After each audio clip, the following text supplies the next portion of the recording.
as silently as if the dear invalid lay in the next room. Beth and Amy soon fell asleep in spite of the great trouble, but Meg lay awake, thinking the most serious thoughts that she had ever known in her short life. Jo lay motionless, and her sister fancied that she was asleep, till a stifled sob made her exclaim, as she touched a wet cheek, "Jo, dear, what is it? Are you crying about father?" "No, not now." "What then?"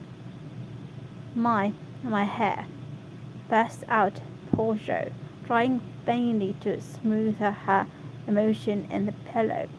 It did not seem at all comical to Meg, who kissed and cursed, cursed the afflicted heroine in the tenderest manner. "I'm not sorry," protested Jo, with a choke. "I'd do it again tomorrow if I could. It is only the vain, selfish part of me that goes and cries in this silly way. Don't tell anyone. It is all over now. I thought you were asleep, so I just made a little private moan for my one beauty, for for for, for my my own one beauty. How came you to be awake?" "I can't sleep. I'm so anxious," said Meg. "Think about something pleasant, and you'll soon drop off." I tried it, but felt wider awake than ever. "What did you think of?" "Handsome faces, eyes particularly," answered Meg, smiling to herself in the dark. "What color do you like best? Brown, that is." "Sometimes blue are lovely." Jo laughed, and Meg sharply ordered her not to talk. Then, um, what a word, amiably promised to make her hair curl, and fell asleep to dream of living in her castle in the air. The clocks were striking midnight, and the rooms were very still, as a figure glided quietly from bed to bed, smoothing a coverlid here, settling a pillow there, and pausing to look long and tenderly at each unconscious face, to kiss each with lips that mutely blessed, and to pray the fervent prayers which only mothers utter. As she lifted the curtain to look out into the dreary night, the moon broke suddenly from behind the clouds, and shone upon her like a bright, benign face, which seemed to whisper in the silence, be comforted, dear soul, there is always light behind the clouds." Chapter 16, Letters. In the cold grey dawn, the sister lit the lamp and read the chapter with an earnestness. I can't pronounce the T here. Never felt before, for now the shadow of a real trouble had come, showing them how rich in sunshine their lives had been. The little books were full of help and comfort, and as they dressed, they agreed to say goodbye cheerfully and hopefully, and send their mother on her anxious journey unsaddened by tears or complaints from them. Everything seemed very strange when they went down, so dim and still outside, so full of light and bustle within. Breakfast at that early hour seemed odd, and even Hannah's familiar face looked unnatural, as she flew about her kitchen with her nightcap on. The big trunk stood ready in the hall. Mother's cloak and bonnet lay on the sofa, and Mother herself sat trying to eat, but looking so pale and worn with sleeplessness and anxiety that the girls found it very hard to keep their resolution. Meg's eyes kept filling in spite of herself. Jo was obliged to hide her face in the kitchen roller more than once, and the little girls' young faces wore a grave, troubled expression, as if sorrow was a new experience to them. Nobody talked much, but as the time drew very near, and they sat waiting for the carriage, Mrs. March said to the girls, who were all busied, about her, one folding her shawl, another smoothing out the strings of her bonnet, a third putting on her overshoes, and a fourth fastening up her travelling bag. Children, I leave you to Hannah's care and Mr. Lawrence's protection. Hannah is faithfulness itself, and your good neighbour will guard you as if you were his own. I have no fears for you, yet I am anxious that you should take this trouble rightly. Don't grieve and fret when I am gone, or think that you. Okay, I think I need this one. Oh, you can come back again. This one should be with this color. Fret when I am gone, or think that you can comfort yourselves by being idle and trying to forget. Go on with your work as usual, for work is a blessed solace. Hope and keep busy. And whatever happens, remember that you never can be fatherless. Yes, mother. Meg, dear, be prudent. Watch over your sisters. Consult Hannah, and in any perplexity, go to Mr. Lawrence. Be patient. Don't get despondent or do rash things. Write to me often, and be my brave girl, ready to help and cheer us all. Beth, comfort yourself with your music, and be faithful to the little home duties. And you, Amy, help all you can. Be obedient and keep Happy safe at home. We will, mother, we will. The rattle of an approaching carriage made them all start and listen. That was the hard minute, but the girls stood it well. No one cried, no one ran away, or uttered a lamentation, though their hearts were very heavy as they sent loving messages to father, remembering as they spoke that it might be too late to deliver them. They kissed their mother quietly, clung about her tenderly, and tried to wave their hands cheerfully when she drove away. Laurie and his grandfather came over to see her off, and Mr. Broke looked so strong and sensible and kind that the girls christened him Mr. Greatheart on the spot. Goodbye, my darlings. God bless and keep us all, whispered Mrs. March, as she kissed one dear little face after the other, and hurried into the carriage. As she rolled away, the sun came out, and looking back, she saw it shining on the group at the gate like a good omen. They saw it also, and smiled and waved their hands, and the last thing she beheld as she turned the corner was the four bright faces, and behind them, like a bodyguard, old Mr. Lawrence, faithful Hannah, and devoted Laurie. How kind everyone is to us, she said, turning to find fresh proof of it in the respectful sympathy of the young man's face.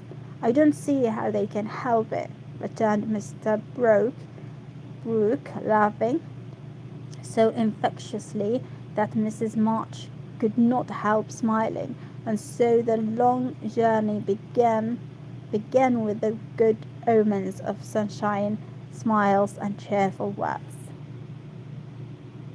10 minutes. "I feel as if there had been an earthquake," said Joe, as their neighbors went home to breakfast, leaving them to rest and refresh themselves. "It seems as if half the house was gone," added Meg, forlornly. Oh wow, what a word. Forlornly. This one again. Beth opened her lips so to say something, but could only point to the pile of nicely mended house which lay on Mother's table, showing that even in her last hurried moments she had thought and worked for them. It was a little thing, but it went straight to their hearts, and in spite of their brave resolutions, they all broke down and cried bitterly. Hannah wisely allowed them to relieve their feelings, and when the shower showed signs of clearing up, she came to the rescue armed with a coffee pot. "Now, my dear young ladies, remember what your ma said, and don't fret. Come and have a cup of coffee all around, and then let's fall to work and be a credit to the family." Coffee was a treat, and Hannah showed great tact in making it that morning. No one could resist her persuasive nods or the fragrant invitation issuing from the nose of the coffee pot. They drew up to the table, exchanged the handkerchiefs for napkins, and in 10 minutes were all right again. Hope and keep busy. That's the motto for us. So let's see who will remember it best. I shall go to Aunt March, as usual. Oh, won't she lecture, though?" said Jo, as she sipped with returning spirit. "I shall go to my King's, though. I'd much rather stay at home and attend to things here," said Meg, wishing she hadn't made her eyes so red. No need of that, Beth, and I can keep house perfectly well," put in Amy with an important air. "Hannah will tell us what to do, and we'll have everything nice when you come home," added Beth, getting out her mop and dish tube without delay. "I think anxiety is very interesting," observed Amy, eating sugar pensively. The girls couldn't help laughing, and felt better for it, though Meg shook her head at the young lady who could find consolation in a sugar bowl.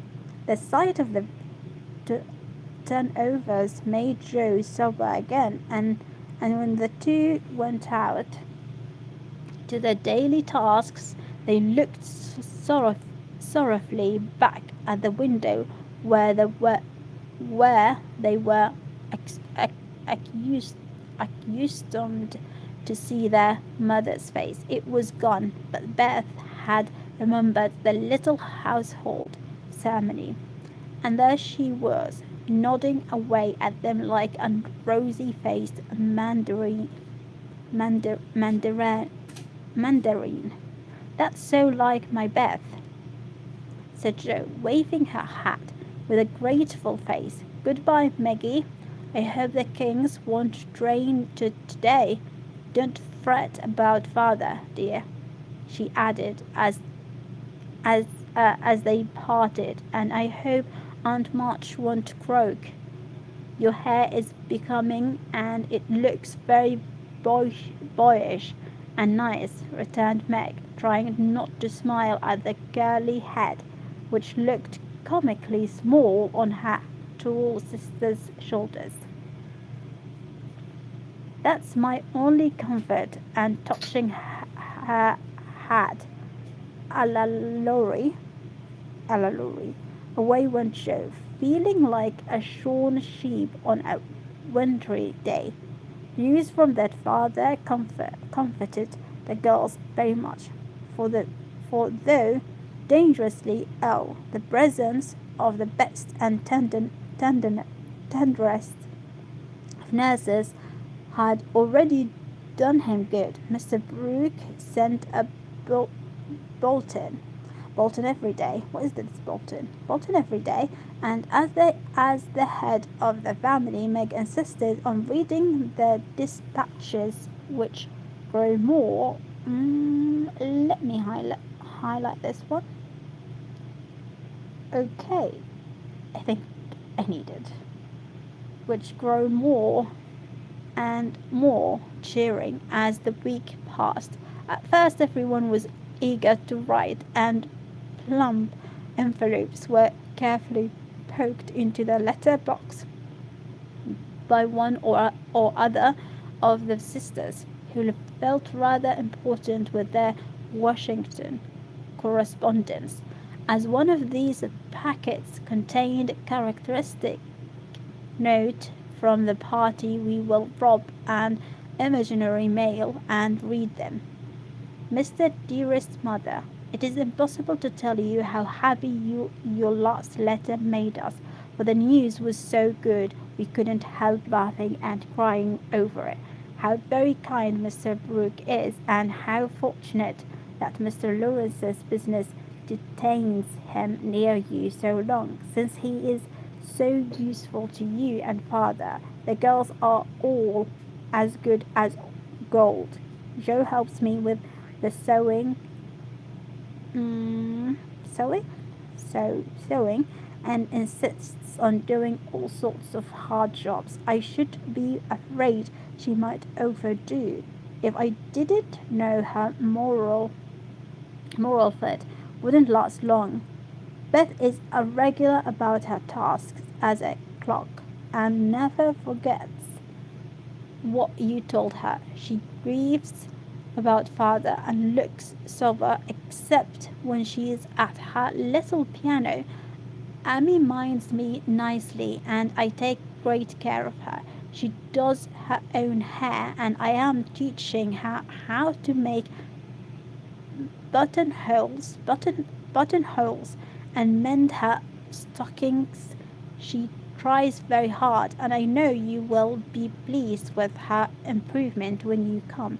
Mr. Lawrence watches over us like a motherly old hen, as Joe says, and Laurie is very kind and neighborly. He and Joe keep us merry, for we get pretty blue sometimes and feel like orphans with you so far away. Hannah is a perfect saint. She does not scold at all, and always calls me Miss Margaret, which is quite proper, and treats me with respect. We are all well and busy, but we long day and night to have you back. Give my dearest love to father, and believe me, ever your own, Meg.